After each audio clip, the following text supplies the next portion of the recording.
Last night on the Ireland Contracting Nightly Sports Call.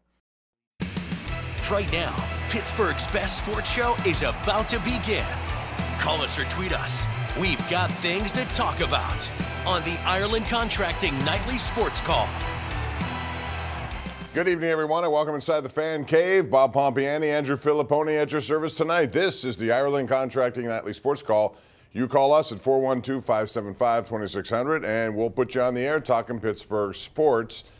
You can also tweet at KDPomp at the Pony Express. And Andrew, not a good night for the Penguins again. You know, they lost yesterday and really had an opportunity to get 2 points against a team that I think they should have beaten at home, given all the pregame ceremony involving Jaromir Jagr. But tonight I looked around and I see a lot of teams right ahead of them win games, including Detroit, which means right now they are 9 points out of the second wild card. They only have 30 games left, so I'm not sure what the math looks like, but they're going to have to win a lot of these games starting tomorrow with the New York Islanders, who are just 3 points ahead of them. Bob, yeah, what a damper that put on things. That was had the makings of one of the greatest nights in Penguins history, from the ceremony to then Sid gets the goal. And what a storybook way that would be. One chapter ends, another one continues on. A great player. You're in position to win that game and you blow it. And that really is a microcosm of the Penguins season. You get a big Sidney Crosby play, but it's not enough. And that's happened on too many nights for this team. Bob, it also was so, there's so much sentimentality that went on that night. It also reminded me of these Penguins because that's where we're at. And I'm guilty of it.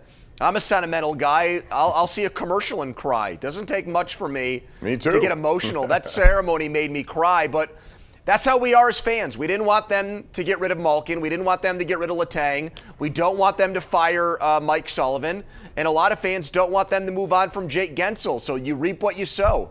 You know, if you want to see these guys have these great nights, and it was, where guys in their mid-30s come out and they've got mullets on and they're wearing 68s, and you've got all the great players from Penguins history in one building all at once, fantastic. You know, there is something to be said about that as a fan, that you get to experience that. But the downside of it is you get the oldest team in the NHL that's going to miss the playoffs again this year, and they are stuck between a rock and a hard place because those stars after Crosby have no movement clauses and aren't going anywhere. They have no desire to fire the coach who's here through 2027 per his contract. And I don't know what they're going to do with Gensel, Bob. They should trade him. They should. But I think that they're nervous, too, because they're afraid of the consequences and ramifications of doing that. And I got to believe they will trade him because there's still value there. And Gensel will be back right after the trade deadline. That still gives him over a month before the playoffs begin. So he could certainly help a team that needs a sniper like him.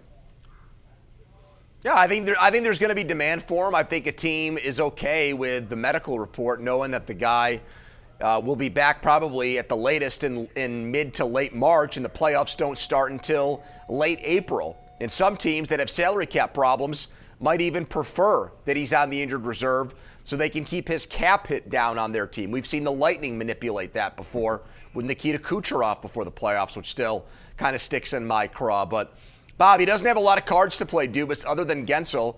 They've got nothing in the way of draft picks. They can't trade next year's first because it's tied into what happens, the conditions on the Erik Karlsson trade, so that's off the table.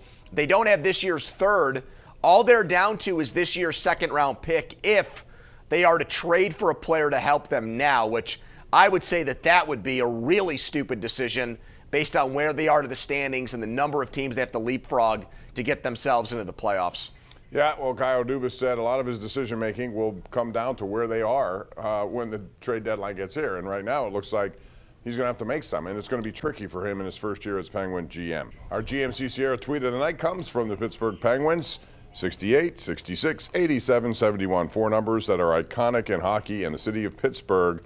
When you think about all these times these combined players have led the NHL in scoring, this is your Mount Rushmore of Pittsburgh Penguin hockey, although there are others just maybe a tad below who should be considered. It makes it interesting. I have two issues here, Andrew. I want to just really quickly get your thoughts on before we go to the lines, because we have a lot of people want to talk tonight. Number one, why do they make people wait for Hall of Fame enshrinement? Jaromir Jagr is a slam dunk. Everyone knows that. He could be playing until he's 60 over there. That doesn't mean anything. Just put him in already. And the other thing is, when is it too much to add another banner to whatever rafter, whether it's the Steelers, whether it's the Penguins, anything else. You retire jersey numbers. You know, how selective must you be?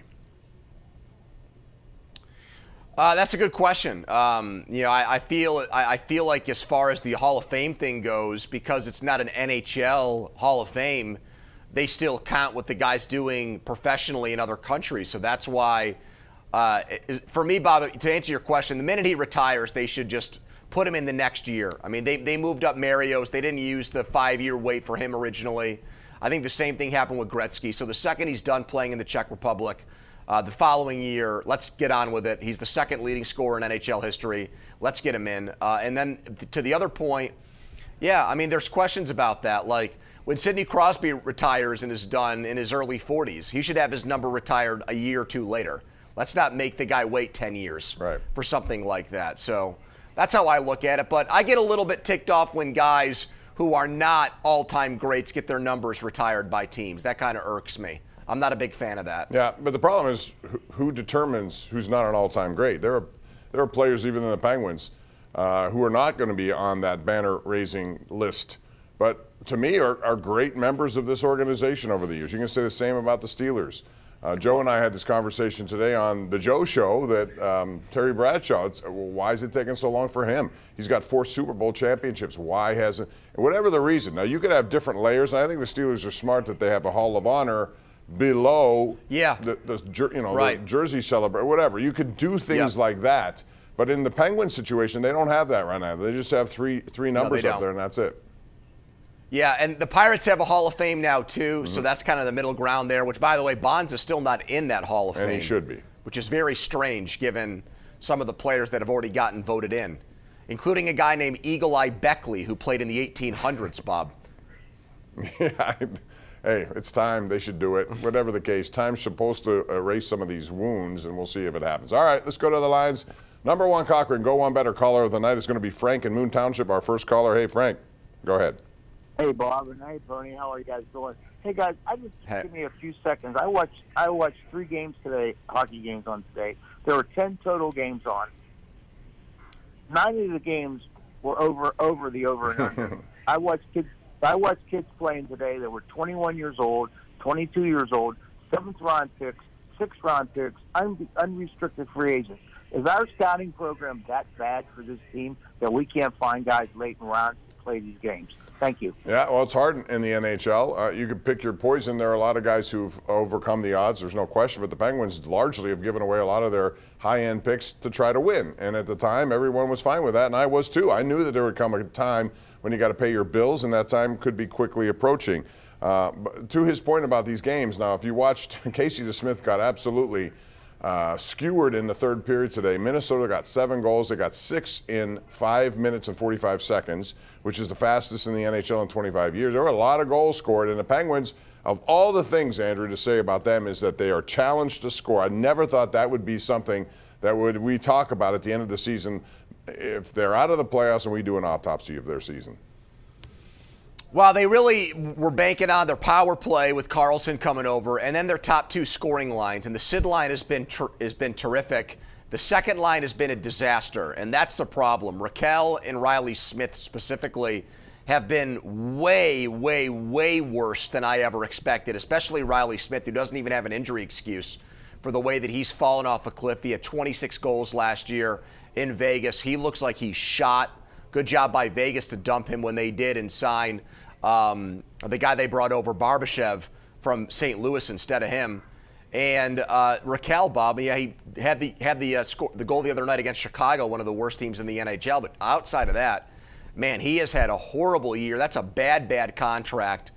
And so those 3 moves, Smith, Raquel, and Karlsson, we're going to get a lot of scoring from those 3 guys, and they've all been big-time underachievers. I'll throw another name in there, and he was just demoted to 3rd string or 3rd team defense, and that's Graves. He got a big contract here, and he has not been anywhere near. All these guys who, at the time looked good when Kyle Dubas brought him in, a lot of them have not panned out. And as far as Karlsson, there's still time, but you better get it together. I expected a lot more from him.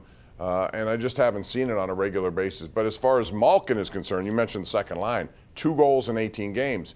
He just looks like he's not even close to being the same player, and I'm not sure what the problem is there, but he's not putting the puck in the net, and quite frankly, he's become a liability on the first-team power play, first unit.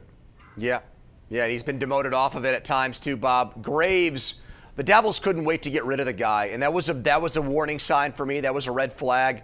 He was brutal in that playoff series against the Rangers.